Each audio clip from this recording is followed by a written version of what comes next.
Hola, bienvenido a nuestro canal. Seguramente conoces o has oído hablar de la GameCube, una consola de sobremesa lanzada por Nintendo en 2001, con la intención de competir con la exitosa PlayStation 2 de Sony y la novedosa Xbox de Microsoft.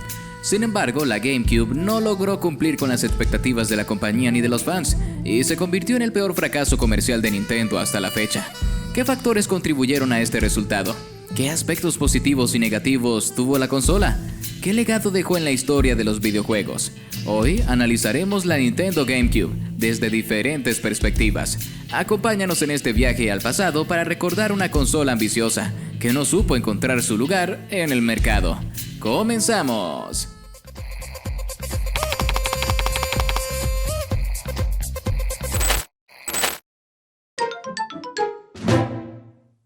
El origen de esta consola se remonta a finales de los años 90, cuando Nintendo empezó a trabajar en el proyecto que se conocería como Dolphin. En esa época, Nintendo había lanzado su anterior consola, la Nintendo 64, en 1996. Y aunque tuvo un gran éxito con juegos como Super Mario 64 o The Legend of Zelda Ocarina of Time, también se enfrentó a varios problemas. Uno de ellos era el alto costo de los cartuchos, que limitaba la capacidad de almacenamiento y encarecía la producción. Otro era la falta de apoyo de las desarrolladoras externas, que preferían el formato CD-ROM que ofrecían Sony y Sega.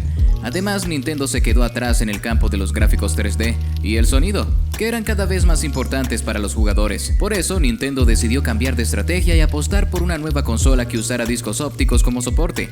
Para ello, se asoció con IBM y ArtX, dos empresas líderes en el sector de la informática. IBM se encargó de diseñar el procesador central de la consola llamada Gecko, que estaba basado en la arquitectura PowerPC. ArtX, por su parte, se ocupó del procesador gráfico llamado Flipper, que contaba con una potente capacidad para generar efectos visuales. Ambos componentes fueron fabricados con tecnología de semiconductores de cobre de 0,18 micras, lo que les permitía tener un alto rendimiento y un bajo consumo. El nombre clave del proyecto fue Dolphin y se anunció por primera vez en marzo de 1999. Sin embargo, Nintendo no reveló muchos detalles sobre la consola hasta agosto del 2000, un día antes del evento Space World. Allí se mostró el diseño definitivo de la consola, que tenía forma cúbica y compacta, y se anunció su nombre oficial, Nintendo GameCube. También se presentaron algunos juegos que acompañarían el lanzamiento, como Luigi's Mansion o Star Wars Rogue Squadron 2 Rogue Leader. La GameCube salió al mercado en septiembre de 2001 en Japón, y en noviembre del mismo año en Norteamérica. En Europa y Australia llegó en mayo de 2002. La consola tenía un precio competitivo de $199 o unos 179 euros y ofrecía varias características innovadoras. Una de ellas era la posibilidad de conectarla con la portátil Game Boy Advance mediante un cable especial, lo que permitía usarla como pantalla adicional o como mando. Otro era la opción de jugar en red con otras consolas mediante un adaptador de banda ancha o un módem. Además, la GameCube tenía un control ergonómico y cómodo, que contaba con un botón analógico sensible a la presión y un gatillo digital. La GameCube tuvo una buena acogida por parte de los fans de Nintendo, que disfrutaron de juegos exclusivos como Super Smash Bros., Melee, Metroid Prime o Resident Evil 0. Sin embargo, no logró alcanzar las ventas esperadas por Nintendo ni por los analistas del mercado. Según las cifras oficiales, la consola vendió unos 21 millones de unidades en todo el mundo, quedando muy por detrás de la PlayStation 2, que vendió más de 150 millones, y por debajo de la Xbox, que vendió unos 24 millones. La GameCube fue descontinuada en 2007 en Japón, en 2008 en Norteamérica y Europa, y en 2009 en Australia. Fue reemplazada por la Wii, que recuperó el liderazgo perdido por Nintendo.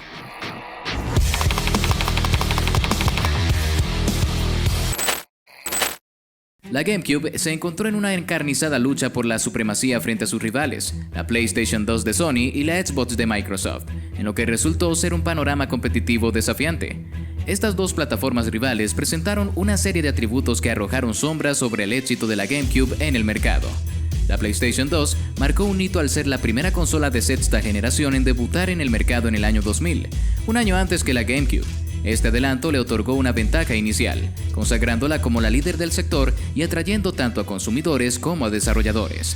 Además, la PS2 era compatible con los juegos de su predecesora, la PlayStation original, lo que amplió significativamente su catálogo y su diversidad. La PS2 también incorporaba un lector de DVD, lo que le permitía reproducir películas, incrementando su atractivo como centro de entretenimiento. La consola contaba con una abundancia de juegos exclusivos, entre ellos títulos populares y elogiados por la crítica como Final Fantasy, Metal Gear Solid, Gran Turismo y God of War. Por su parte, la Xbox fue la incursión inicial de Microsoft en el ámbito de las consolas y vio la luz en el año 2001, al mismo tiempo que la GameCube. Esta plataforma se destacó por ser la más potente de su generación, equipada con un procesador de 733 MHz, una tarjeta gráfica de 233 MHz y 64 MB de memoria.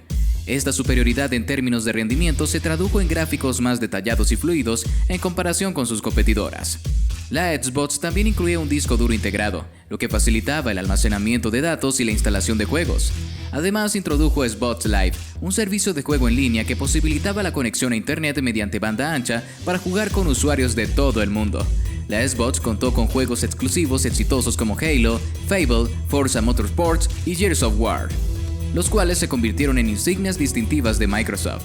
A pesar de ciertas dificultades, la Xbox superó ligeramente las ventas de la GameCube, con alrededor de 24 millones de unidades vendidas en todo el mundo.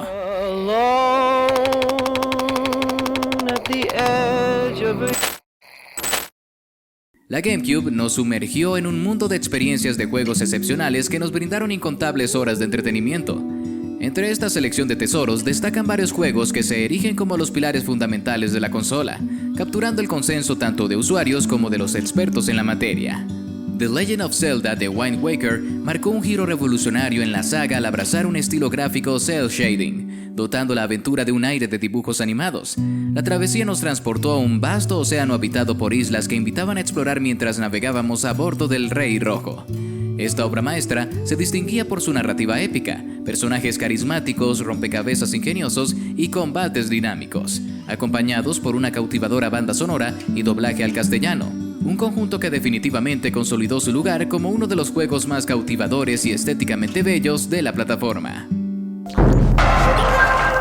En Metroid Prime presenciamos la trascendental transición de la saga a las 3 dimensiones con una ejecución espectacular. En este juego de acción y exploración en primera persona, nos sumergimos en la piel de Samus Aran, una cazadora espacial. Descubrimos los secretos de una antigua civilización y enfrentamos a piratas espaciales y metroides en el misterioso planeta Tailon 4. Los impactantes gráficos, la inmersiva ambientación, el sobresaliente diseño de niveles y la versatilidad jugable se fusionaron en un título que también brindaba un modo multijugador para hasta 4 jugadores. Resident Evil 4 se alzó como una joya del género de survival horror, reinventando la fórmula característica de la saga. Encarnamos a Leon S. Kennedy, un agente especial que emprendió la misión de rescatar a la hija del presidente de Estados Unidos, secuestrada por una secta en España. La perspectiva en tercera persona permitió una precisión milimétrica al apuntar y disparar. Entre sus logros destacaron la diversidad de escenarios, enemigos inteligentes y aterradores, armas personalizables y potentes, además de escenas cinemáticas impactantes. Sin embargo, el título no careció de un toque de humor y secretos por descubrir. Super Smash Bros. Melee se coronó como el rey del género de lucha en la GameCube y como uno de los juegos más divertidos y adictivos jamás creados. Uniendo a los personajes más icónicos de Nintendo como Mario, Link, Pikachu y Kirby, el juego los sumergió en batallas frenéticas y caóticas. Sus coloridos y detallados gráficos, jugabilidad accesible pero profunda, modo multijugador para hasta 4 jugadores y una infinidad de modos de juego, escenarios y objetos desbloqueables se fusionaron en una experiencia inigualable. Además, la banda sonora memorable incluía tanto temas clásicos como nuevos de las sagas representadas. Por último, Super Mario Sunshine marcó el debut en 3D de Mario en la GameCube, brindando una experiencia fresca y original. La trama nos llevó a la isla Delfino, un paraíso tropical donde Mario asumió la tarea de limpiar el graffiti dejado por el malévolo Shadow Mario. El dispositivo Flood, que permitía lanzar agua a presión y volar por los aires, fue un elemento clave en esta aventura. Sus vibrantes y coloridos gráficos, la jugabilidad variada y divertida, los niveles ingeniosos y creativos y los encantadores personajes se vieron enriquecidos por un doblaje al castellano de alta calidad. Y ya casi llegamos al final, pero antes me gustaría tomar un breve momento para agradecerte por acompañarnos. Si te está gustando esta lista, dale un me gusta y suscríbete a este canal para no perderte futuros videos. No olvides activar la campanita de notificaciones para estar al tanto de todas nuestras actualizaciones. Ahora sí, continuamos.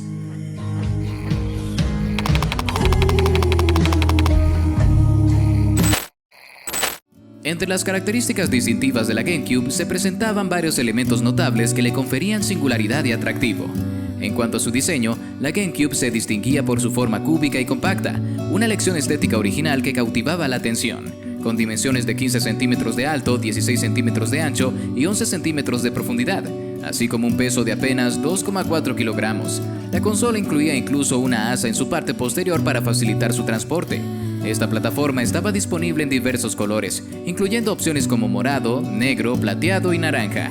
El mando ergonómico de la GameCube también se destacaba por su comodidad y adaptabilidad a la mano del jugador, equipado con un botón analógico sensible a la presión, un gatillo digital, 4 botones de acción A, B, X e Y, un botón de inicio 1Z y una cruceta digital. El control presentaba un diseño que priorizaba la experiencia de juego. Además incorporaba un puerto destinado a la conexión de tarjetas de memoria o adaptadores inalámbricos. En términos de rendimiento audiovisual, la GameCube ostentaba una potencia que superaba la de PlayStation 2 y se alineaba con la de Xbox. Alberga en su interior un procesador central IBM PowerPC Gecko de 485 MHz y un procesador gráfico AT Flipper de 162 MHz, lo que le permitía ofrecer gráficos fluidos y detallados, acompañados de efectos visuales notables como niebla, anti-aliasing e iluminación dinámica. Además, destacaba por su capacidad para producir un sonido de alta calidad, compatible con la tecnología de sonido envolvente de Dolby Pro Logic 2. La conexión con la consola portátil Game Boy Advance también marcaba un rasgo distintivo de la GameCube. A través de un cable espacial, ambas plataformas podían conectarse, permitiendo a los jugadores emplear la Game Boy Advance como una pantalla adicional o control en ciertos juegos. Ejemplos como The Legend of Zelda Four Swords Adventures posibilitaban experiencias para hasta 4 jugadores, cada uno con su propia Game Boy Advance, y la transferencia de datos entre ambas consolas, incluyendo personajes, objetos o minijuegos. Otra característica notable de la GameCube radicaba en su capacidad para el juego en red. La consola brindaba la posibilidad de conectar con otras unidades mediante un adaptador de banda ancha o un módem, abriendo la puerta a partidas en línea con jugadores de todo el mundo, o la interconexión de múltiples consolas en una red local. Juegos como Phantasy Star Online, Mario Kart Double Dash o Kirby Air Ride aprovecharon esta funcionalidad. Finalmente, el sistema de discos ópticos de la GameCube representaba un enfoque innovador. A pesar de ser la primera consola de Nintendo en adoptar este formato, los discos eran más pequeños que los DVDs convencionales, con un diámetro de 8 centímetros y una capacidad de 1,5 GB. Esta elección no solo reducía costos y mitigaba el riesgo de piratería, sino que también imponía ciertas limitaciones en términos de espacio para la información de los juegos.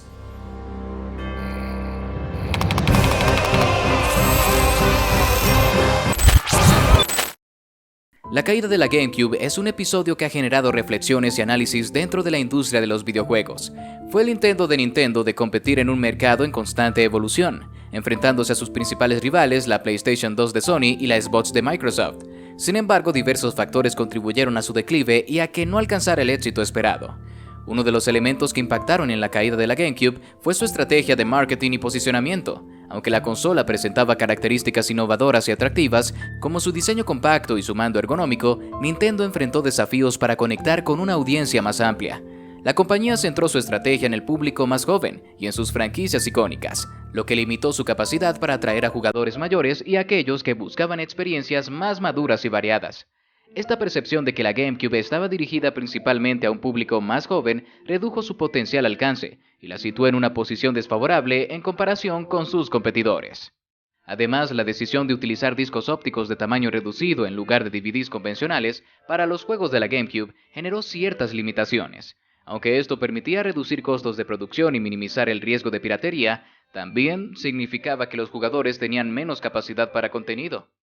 Otro aspecto que influyó en la caída de la GameCube fue la falta de apoyo de terceros desarrolladores.